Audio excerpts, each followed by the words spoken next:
할렐루야. 예수 그리스도 이름으로 하나님 말씀 증거하겠습니다. 우리 다 같이 성경 말씀 에베소서 3장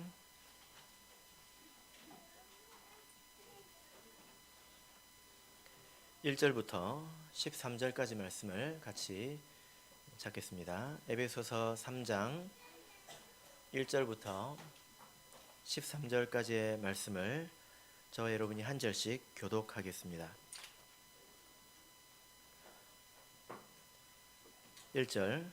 이러함으로 그리스도 예수의 일로 너희 이방을 위하여 갇힌 자 된 나 바울은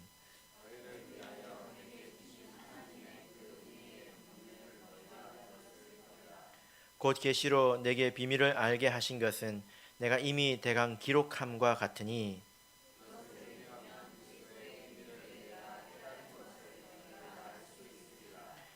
이제 그의 거룩한 사도들과 선지자들에게 성령으로 나타내신 것 같이 다른 세대에서는 사람의 아들들에게 알게 하지 아니하셨으니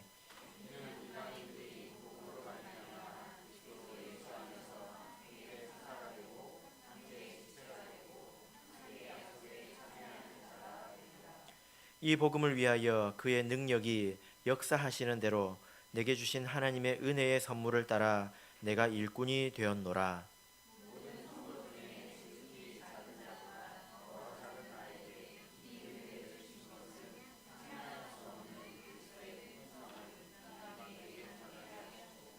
영원부터 만물을 창조하신 하나님 속에 감추었던 비밀의 경륜이 어떠한 것을 드러내게 하려 하심이니라.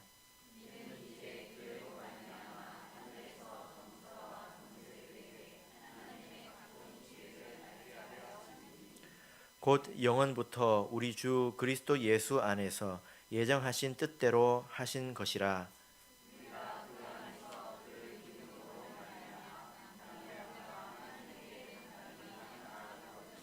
같이 읽겠습니다. 그러므로 너희를 구하노니 너희를 위한 나의 여러 환난에 대하여 낙심치 말라. 이는 너희의 영광이니라. 아멘. 오늘 이 시간은 복음을 위해 갇힌 자라는 제목으로 하나님 말씀을 증거하겠습니다. 이제 에베소서 3장을 읽게 되었는데요. 본래 2절부터 13절까지는 괄호를 쳐도 괜찮습니다. 1절을 읽고 바로 14절로 넘어가면 또 된다는 말이지요. 이런 것이 사실 우리 성도님들께서 성경을 읽으실 때 아주 도움이 될 만한 거라고 생각을 합니다. 14절부터는 바울 사도가 성도를 위해서 기도하는 그 기도문의 내용이 있죠. 본래는 바울 사도가 이 기도문을 이야기를 하려고 하다가 갑자기 2절에서 이것을 멈추고 다른 말을 하기 시작합니다. 무슨 내용을 말하고 있는 것일까요? 1절 보시면 이러함으로 그리스도 예수의 일로 너희 이방을 위하여 갇힌 자 된 나 바울은 14절 하늘과 땅에 있는 각 족속들에게 이름을 주신 아버지 앞에 무릎을 꿇고 비노니 이렇게 해야 된다는 말이에요. 그런데 나 바울은 해놓고 한참 동안 다른 말을 하고 있지 않습니까? 무슨 내용을 말하는 것일까요? 성경을 읽으시는 분들에게는 도움이 될 만한 것입니다. 지금 여기서 이야기하는 내용은 바울 자신에 대해서 이야기를 하고 있는 것입니다. 그래서 2절부터 13절까지를 쭉 읽어보시면 나라는 표현이 나는, 내가 뭐 이런 표현이 굉장히 많이 나옵니다. 여기에는 좀 배경이 있는데요. 흔히 모난 돌이 정 맞는다 이런 말을 하지 않습니까? 모난 돌이 정 맞지요? 그래서 사실 초대교회 당시에 바울 사도는 굉장히 비판을 많이 받았습니다. 제가 최근에 어떤 그 수업을 하나 이렇게 듣는데 뜬금없이 뭐 성경과 전혀 관계가 없는 그런 수업입니다. 그런데 그 강사가 뜬금없이 뭐라고 이야기하냐면 기독교는 바울의 종교다 이런 이야기를 하는 거예요. 뭘 안다고? 예, 기독교는 바울의 종교다 이렇게 이야기를 하는 것입니다. 그러니까 바울이라는 한 사람의 사상 위에 세워진 종교에 불과하다 이렇게 이야기를 아주 용감하게 하는 것을 제가 들었습니다. 사실 또 그럴 만도 한 것이 신약 성경이 총 몇 권이죠? 27권이죠. 그 중에 바울 사도가 적은 책이 몇 권이나 될까요? 13권 가량 되죠. 거의 신약 성경의 절반을 바울 사도가 적은 것입니다. 그래서 우리가 지금 교회에서 배우고 또 가르치고 있는 기독교의 이론은 사실 대부분 바울 서신의 그 바탕을 두고 있습니다. 우리가 구원을 얻는 구원론은 로마서에 있죠.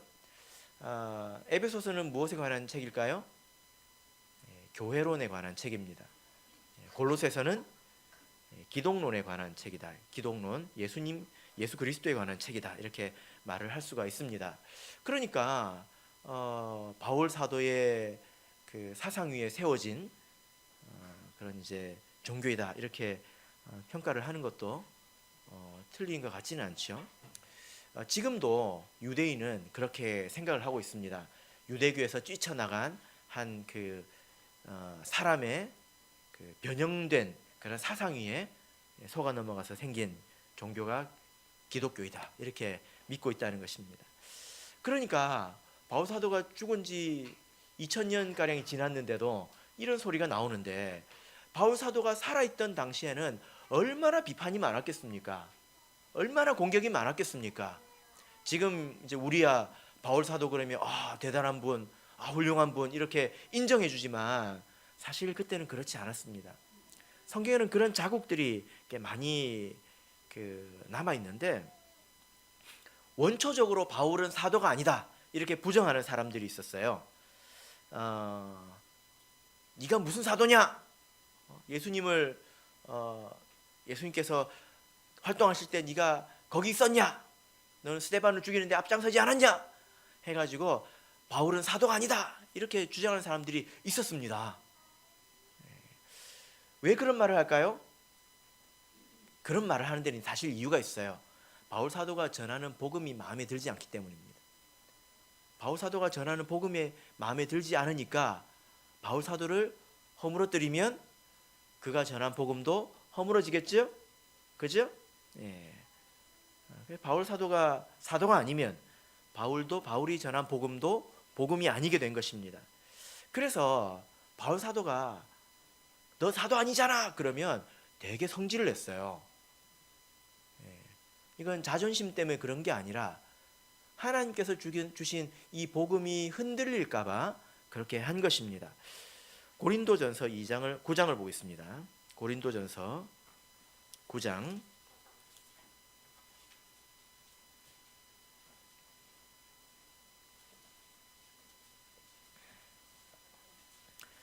2절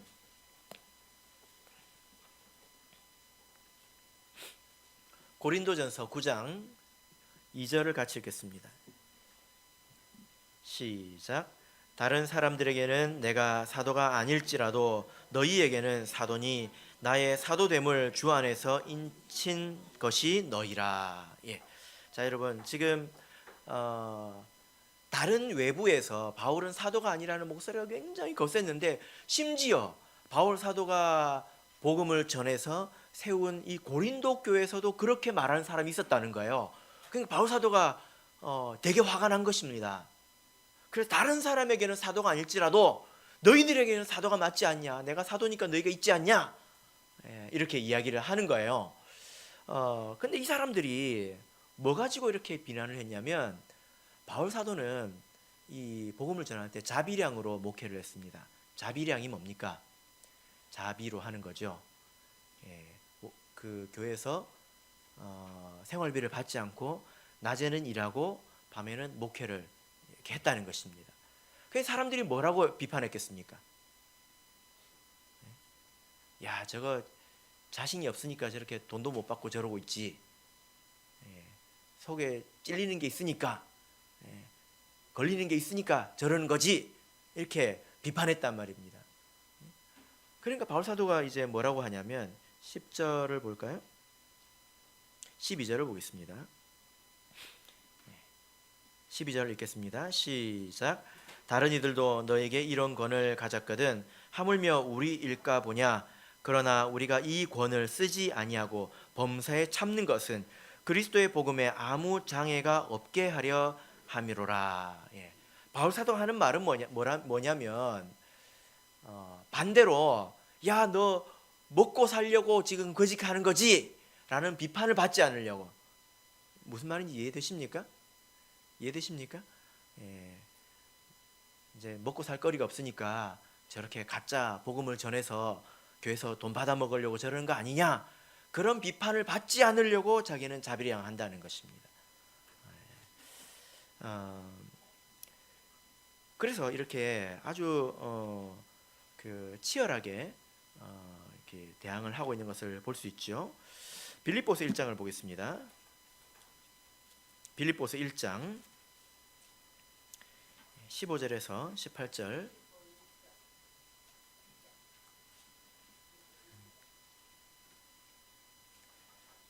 한편으로 이런 무리들도 있었어요. 빌립보서 1장 15절에서 18절 같이 읽겠습니다.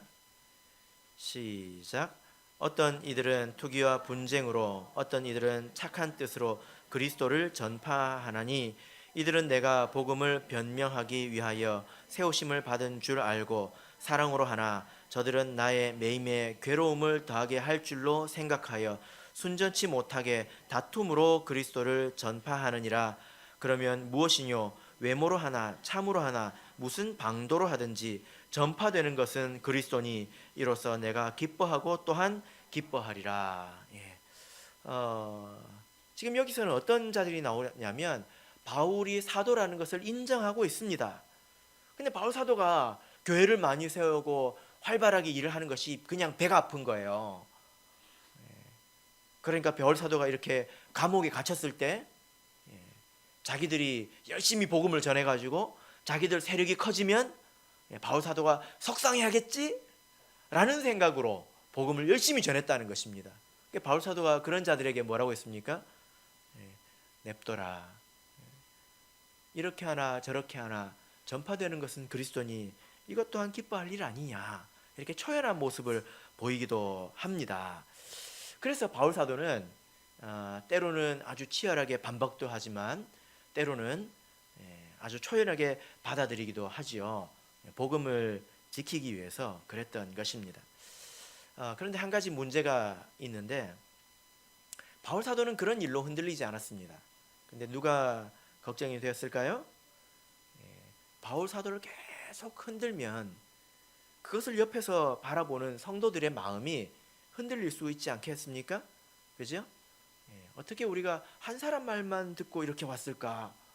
그리고 바울이 정말 하나님의 사도라면 왜 저렇게 감옥에 갇혔을까? 진짜 가짜 사도 아니야? 이런 생각이 이제 들게 되었던 것입니다. 그래서 오늘 이렇게 본문에서 바울 사도가 이렇게 자기에 대해서, 자기 자신에 대해서 갑자기 많은 말로 이야기를 하는데 이것은 내가 감옥에 있으니까 고생하는 것을 좀 알아달라, 뭐 그런 이야기가 아닙니다.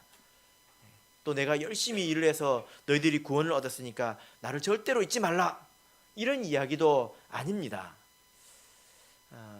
하나님께서 이 세상 사람들을 이렇게 구원하실 때에 그 구원의 역사를 이루어 가실 때 바울이라는 한 사람의 그 위치가 무엇인지를 말하고 있는 거예요. 바울은 직분자를 대변합니다. 여기서 말하는 직분자는 성직자인데 성직자라는 말의 뜻이 뭘까요?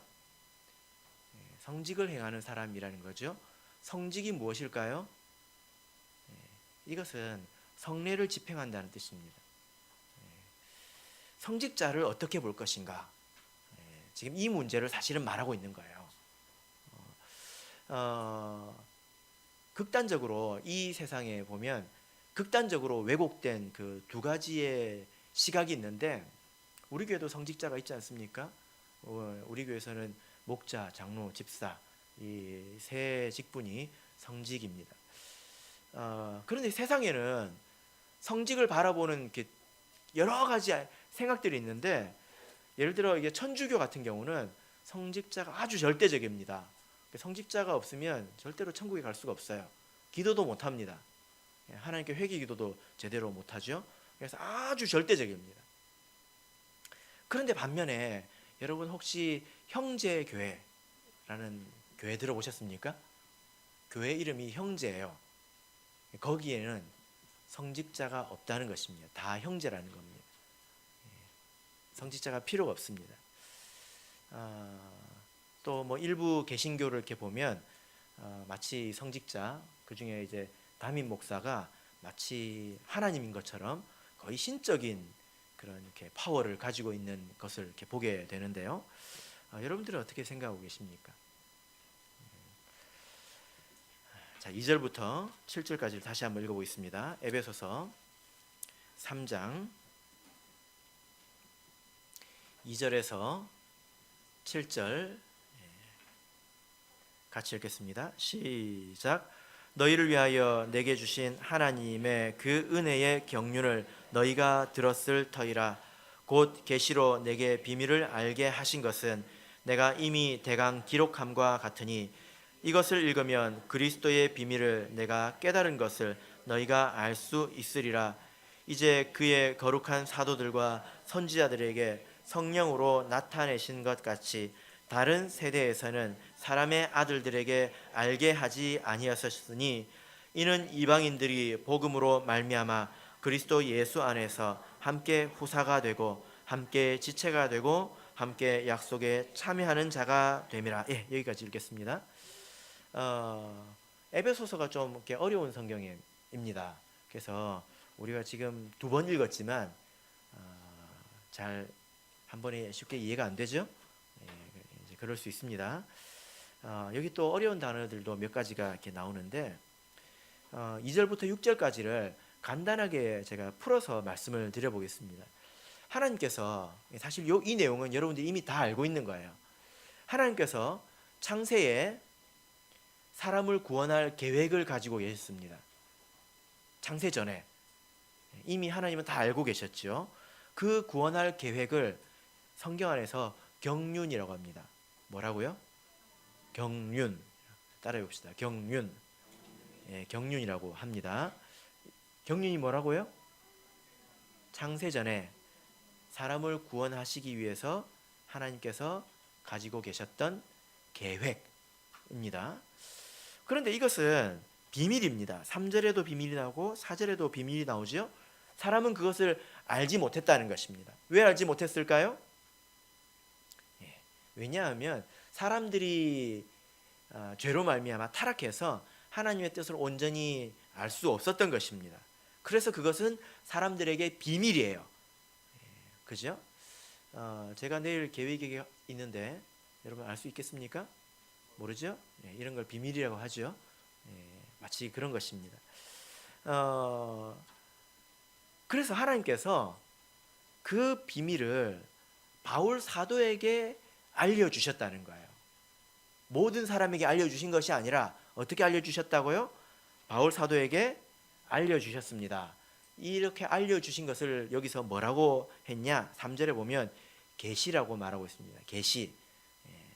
여러분 계시라는 말은 뚜껑을 열어준다는 뜻입니다. 뚜껑을 열기 전에는 아무리 머리가 좋아도 그 안에 뭐가 들었는지 모르겠죠? 그러나 뚜껑을 열어서 딱 보여주면 아무리 머리가 나빠도 그 안에 뭐가 있는지 알게 됩니다. 그런 것처럼 특별한 사람에 가서 이렇게 보여줬다는 거예요. 이런 것을 계시라고 합니다. 자, 그러면 하나님의 이 경륜은 누구만 알고 있을까요? 사람으로서는 바울만 알고 있겠죠? 자, 그래서 이 바울만 알고 있는데 이 바울이 성도들에게 알리려고 기록했다는 것입니다. 썼다는 거예요. 그래서 성도들로 알게 했다는 것입니다. 그래서 하나님께서 바울로 알게 하셨고 바울이 성도들에게 알게 하셨다는 것입니다. 자, 그래서 어떻게 됐느냐? 6절이 나오는 거예요. 그래서 이렇게 해서 이방인들도 함께 후사가 되고 함께 지체가 되고 함께 약속에 참여하는 자가 된다. 함께 구원 얻는 자가 되었다라는 것입니다. 이 함께는 우리가 그 지난 시간에 많이 이렇게 나눴죠. 결국 구원을 얻게 됐다는 것입니다. 그래서 여기서 말하는 이 핵심은 하나님께서 사람들을 구원하실 때 바울의 역할이 무엇인가라는 겁니다. 바울의 역할이 무엇인가? 지금 바울 사도가 말하는 핵심이 무엇입니까? 자기가 전하는 바, 이 복음이라는 것은 자기가 고안해낸, 자기가 만들어낸 그런 철학이 아니라는 거예요.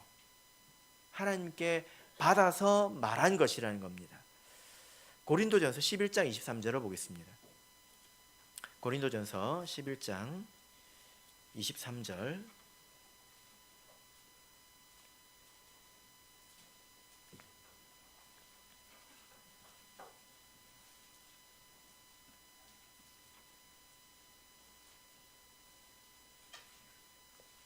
고린도전서 11장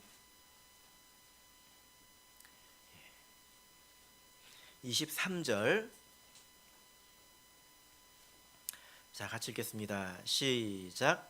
내가 너에게 전한 것은 주께 받은 것이니 곧 주 예수께서 잡히시던 밤에 떡을 가지사.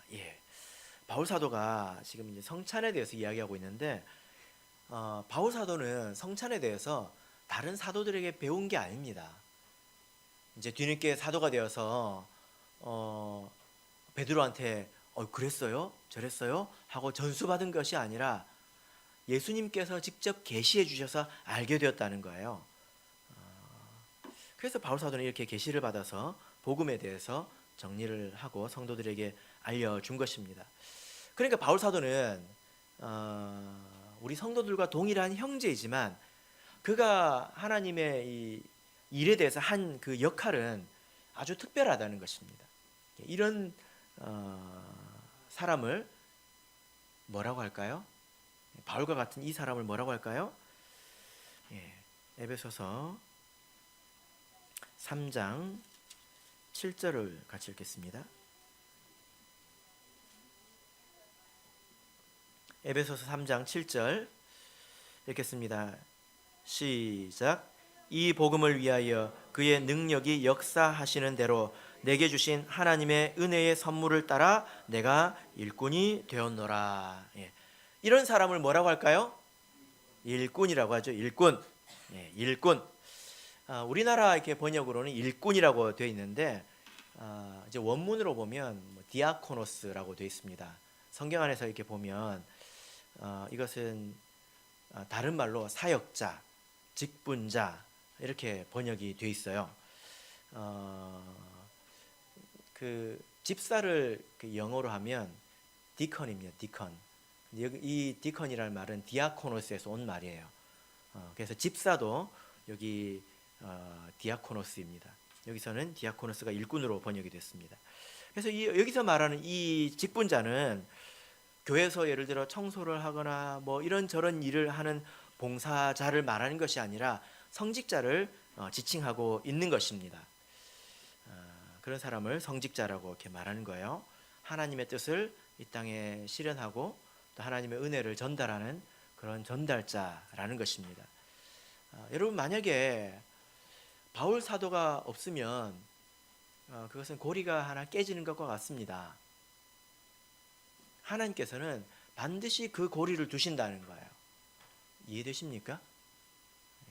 지금 우리가 뭘 배우고 있습니까? 직분자에 대해서 배우고 있는 거예요. 직분자.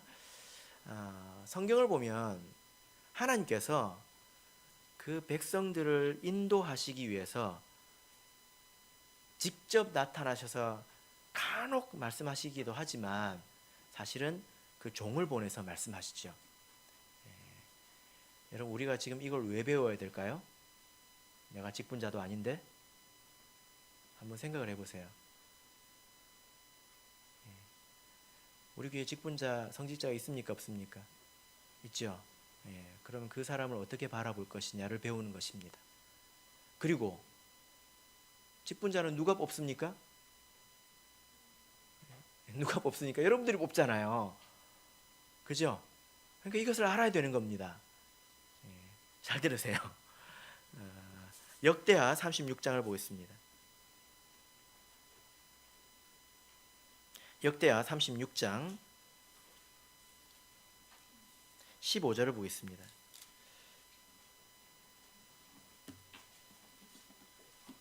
역대하 36장 15절.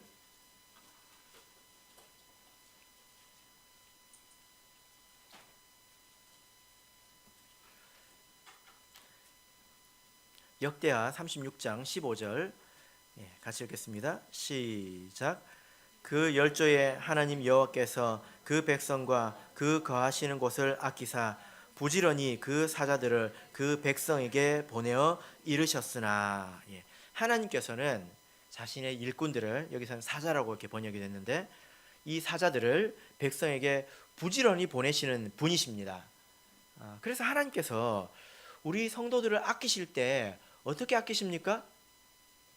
종들을 보내십니다. 사람들을 구원하실 때 어떻게 구원하십니까? 종들을 보내서 구원을 하십니다. 그래서 로마서 10장을 보면 우리가 구원을 얻기 위해서는 반드시 보내심을 받은 자의 전파를 들어야 된다고 이야기를 하고 있지요.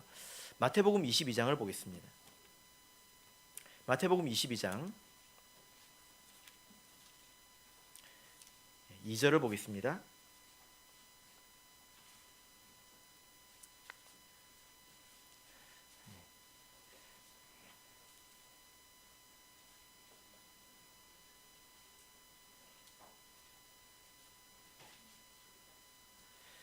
예, 22장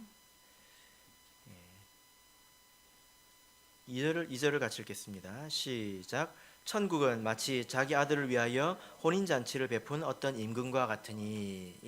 여기 보면 혼인잔치의 비유가 나오는데, 그 혼인잔치에 사람들을 청해서 구원을 얻게 하지 않습니까? 근데 어떻게 하시는지 보십시오. 3절을 보면 그 종들을 보내어라고 말하고 있습니다. 근데 사람들이 오기를 싫어했다고 말하고 있죠. 3절에. 그죠? 그러니까 4절에서 뭐라고 말합니까? 다시 다른 종들을 보냈다고 말하고 있습니다. 사람들이 싫어할 뿐만 아니라 그 종을 보내 종들을 잡아 죽였습니다. 그러니까 7절 보면 이제는 군대를 보냈습니다. 근데 그 이후에 8절을 보십시오. 종들을 다시 보냅니다. 그리고 이제 이어서 혼인잔치 10절을 보면 종들이 길에 나가 여러 사람들을 이렇게 데려와서 자리를 채우지 않습니까? 자, 그래서 여러분, 하나님께서 반드시 종들을 통해서 일하신다는 걸 알아야 합니다.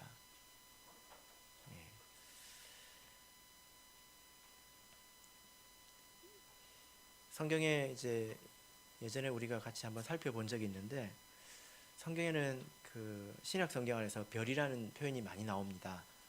그런데 이 별은 어떤 것을 말합니까? 하늘에 떠 있는 별이 아니라 사실 하나님의 뜻을 일러주는 그런 이제 나침판 같은 것입니다. 그래서 동방 박사들이 별을 보고 예수님께 갔지요. 그죠? 예수님을 만나려면 별을 쫓아가야 됩니다. 근데 성경 안에는 하나님의 손 안에 있는 별도 있지만 땅바닥에 떨어진 별도 있습니다. 어떤 별을 쫓아갈지 잘 봐야 됩니다. 별 없이 갈 수 있을까요? 절대로 갈 수 없습니다. 아무 별이나 쫓으면 될까요? 큰일 납니다. 신약에서 우리가 사도 하지 않습니까? 사도. 이 사도라는 말의 뜻이 뭘까요? 보내심을 받은 자라는 뜻입니다. 보내심을 받은 자. 하나님께서 성도를 구원하기 위해서 보내셨다. 특별한 사명을 주셔서 보내셨다라는 것입니다.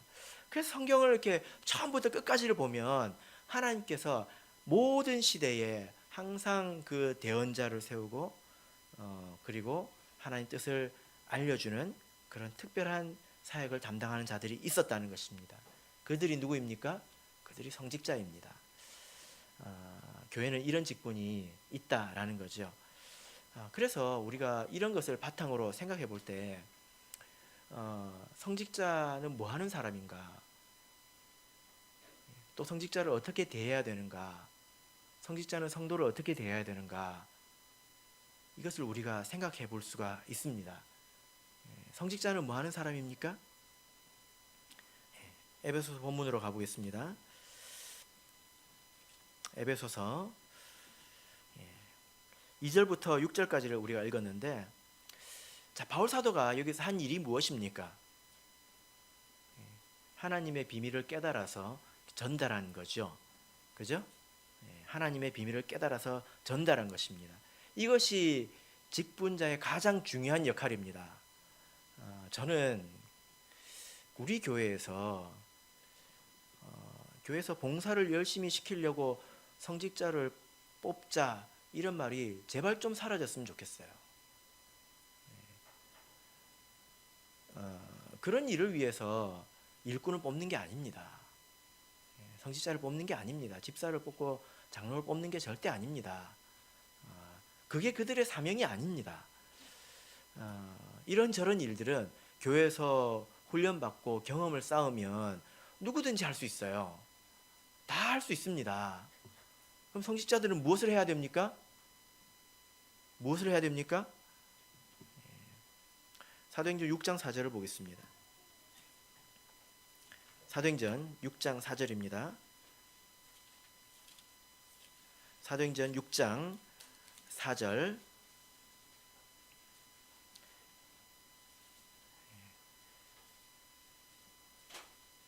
읽겠습니다. 6장 4절 읽겠습니다. 시작. 우리는 기도하는 것과 말씀 전하는 것을 전무하리라 하니. 디모데전서 4장 13절을 보겠습니다. 디모데전서 4장 13절.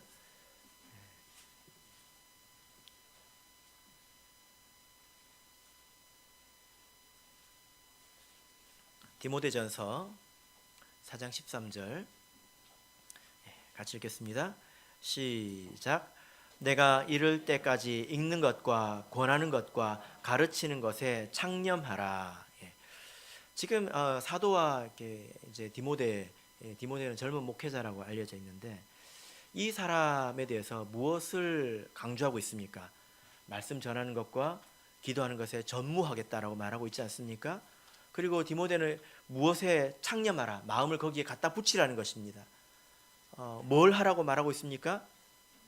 읽는 것과 그리고 권하는 것과 가르치는 것, 하나님 말씀으로 권하고 가르치는 것에 창념하라는 것입니다. 디모데전서 3장 2절을 보겠습니다. 디모데전서 3장 2절. 디모데전서 3장 2절 읽겠습니다. 시작. 그러므로 감독은 책망할 것이 없으며 한 아내의 남편이 되며 절제하며 근신하며 아담하며 나그네를 대접하며 가르치기를 잘하며. 이 말씀은 집사의 혹은 그 감독 혹은 장로의 그 자격에 대해서 이야기를 하고 있는 부분인데, 어떤 사람을 뽑아야 됩니까? 13절까지 나와 있는데, 이것을 쭉 이제 보면요, 컴퓨터를 잘해야 될까요? 뭘 잘해야 될까요? 여기서 자질을 언급하고 있는데, 대부분의 자질은 그 사람의 개인적인 성품과 믿음에 관한 것입니다. 그런데 업무적인 게 딱 하나 있어요. 찾아보십시오. 이런 일을 잘해야 된다. 뭡니까? 나그네를 대접하며 가르치기를 잘하며. 뭘 잘해야 된다고요?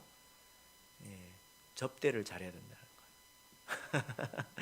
여기서 말하는 접대는 분별하는 것을 말합니다. 진짜 나그네인지 가짜 나그네인지를 분별하는 것을 말합니다. 가르치는 것은 무엇을 말합니까? 성도를 대상으로 말하는 거죠. 사실 이 두 가지는 다 말씀과 관계가 있는 것입니다. 그러니까 무엇에 밝아야 된다는 거예요? 말씀에 밝아야 된다는 것입니다. 말씀에 밝아야 된다는 거예요.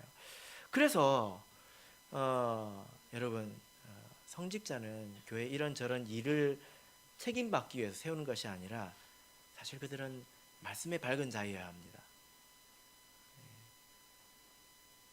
아시겠죠? 무엇에 밝은 사람이어야 된다고요?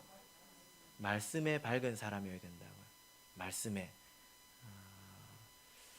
그래서 하나님께서 지금 교회에 하시는 말씀이 살아서 전해지도록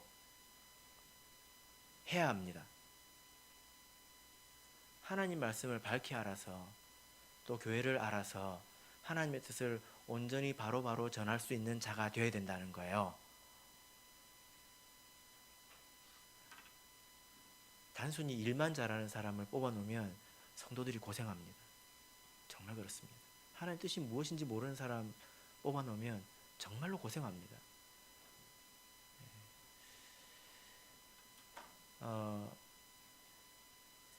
버퍼링이 있으면 안 돼요. 제가 오늘 이런 생각을 해봤습니다. 버퍼링이 뭘까요? 버벅대는 걸 말하잖아요. 그죠? 간혹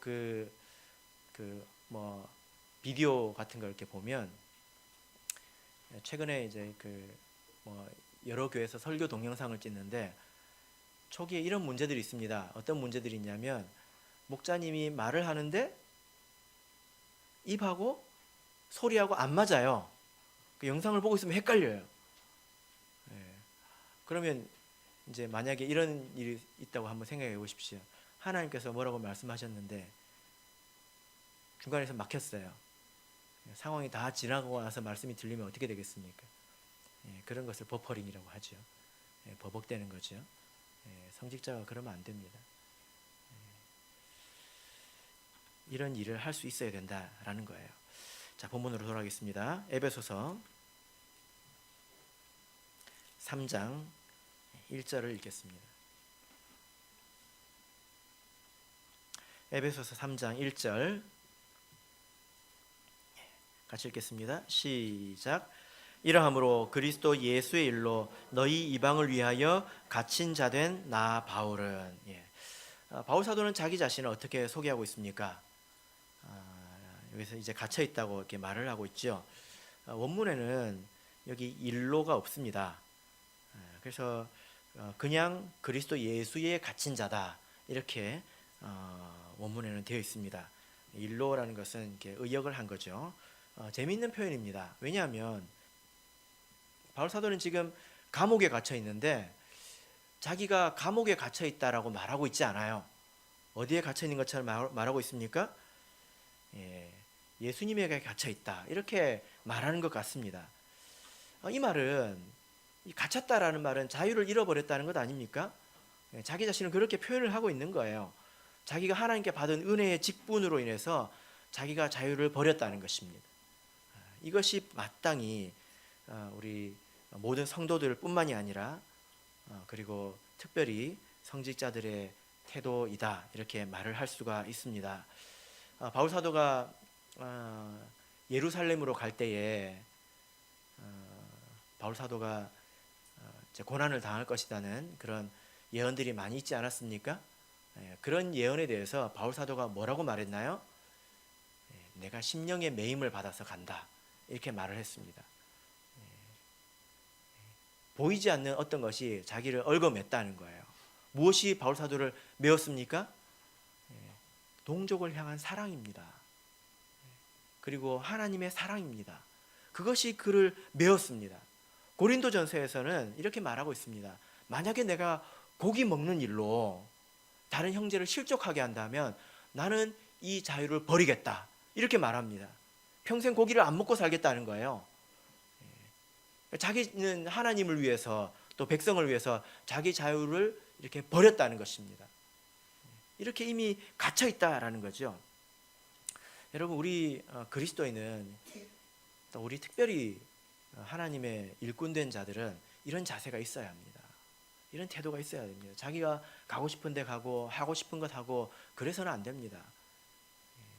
자기의 몸이 아니죠.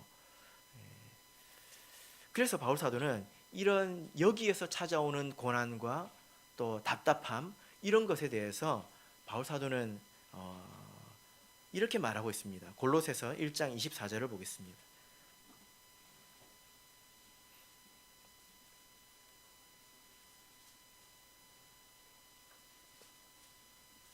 골로새서 1장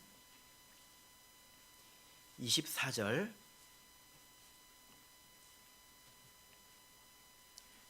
골로새서 1장 24절 읽겠습니다. 시작. 내가 이제 너희를 위하여 받는 괴로움을 기뻐하고 그리스도의 남은 고난을 그의 몸된 교회를 위하여 내 육체에 채우노라. 바울 사도가 자기가 받는 이 고난에 대해서 뭐라고 말하고 있습니까? 그리스도의 남은 고난이다, 이렇게 말하고 있습니다. 하나님의 뜻을 이루는데 예수님께서 지신 십자가가 있다면 이제 남은 십자가가 있다는 것입니다. 그것을 내가 지고 있다, 예수님의 사역에 동참하고 있다. 그러니 이것은 억울한 것이 아니죠. 이렇게 복음으로 인해서 감옥에 갇힌 것은 부끄러운 게 아니죠. 이렇게 자유를 잃어버리고 세상 사람들이 볼 때 바보처럼 살아가는 것이 절대로 하찮은 일이 아니라는 것입니다. 이것에 대해서 기뻐하고 오히려 자랑스럽게 생각하고 있지 않습니까? 여러분, 이처럼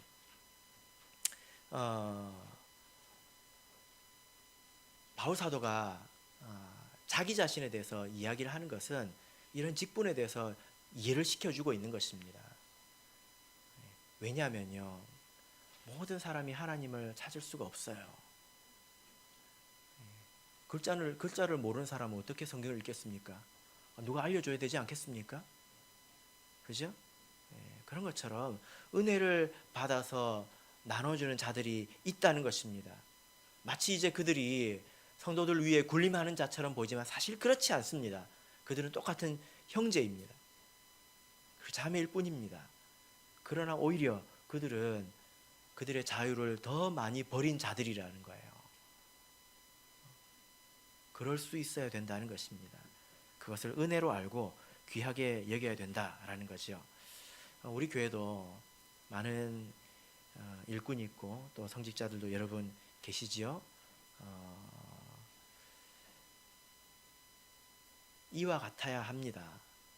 더욱더 이와 같아져야 합니다.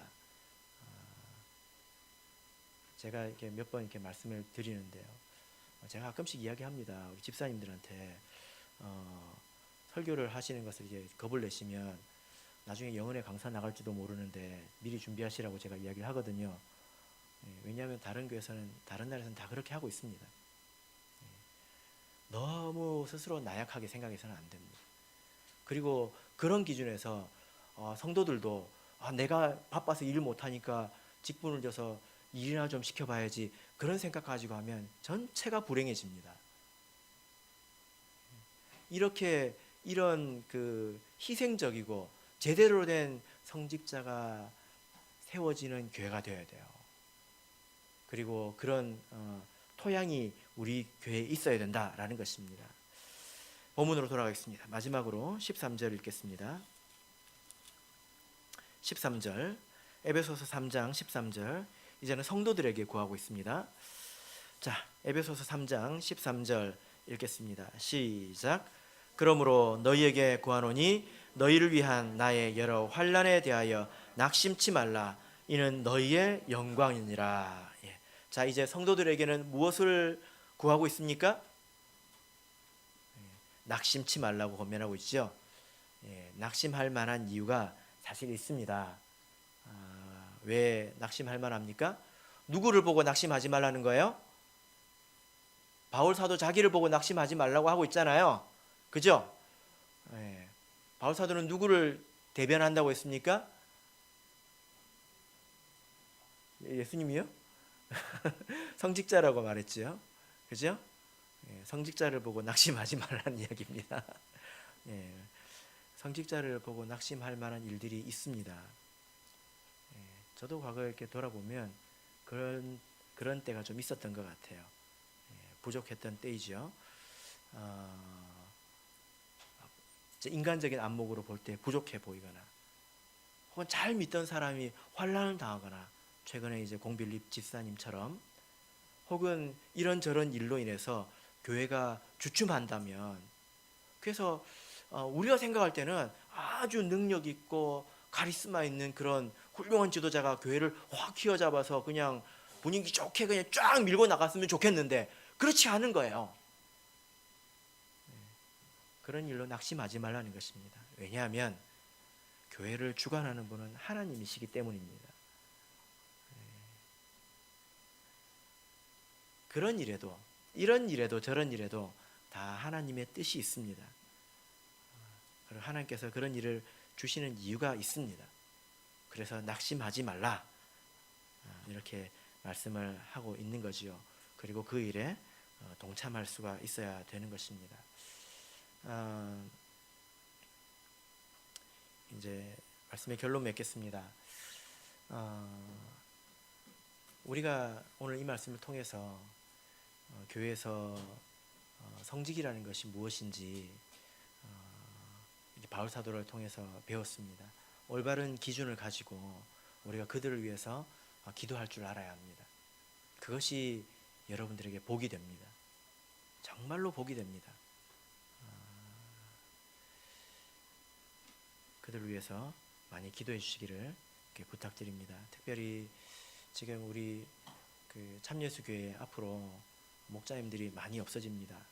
여러분들이 목자님 얼굴 보기가 더 힘들어질 수 있어요. 그래서 지금 제가 신학원에서 이렇게 일을 맡고 있는데 신학생들이 많이 나와서 하나님을 위해서 이렇게 헌신할 수 있기를 우리가 기도해야 될 줄로 생각이 됩니다. 이것이 우리 교회 미래를 또 위한 일이죠. 내일부터는 우리 정호민 신학생님이 이제 오셔가지고 실습을 이렇게 2주간 이렇게 하게 됩니다. 이분을 위해서도 많이 기도를 해주십시오. 이 직분이 무엇인지 알게 된다면 여러분들이 비판하지 않고 기도를 하게 될 것입니다. 이것은 여러분들을 위한 것입니다. 여러분 이와 같이 깨달으시기를 진심으로 바랍니다.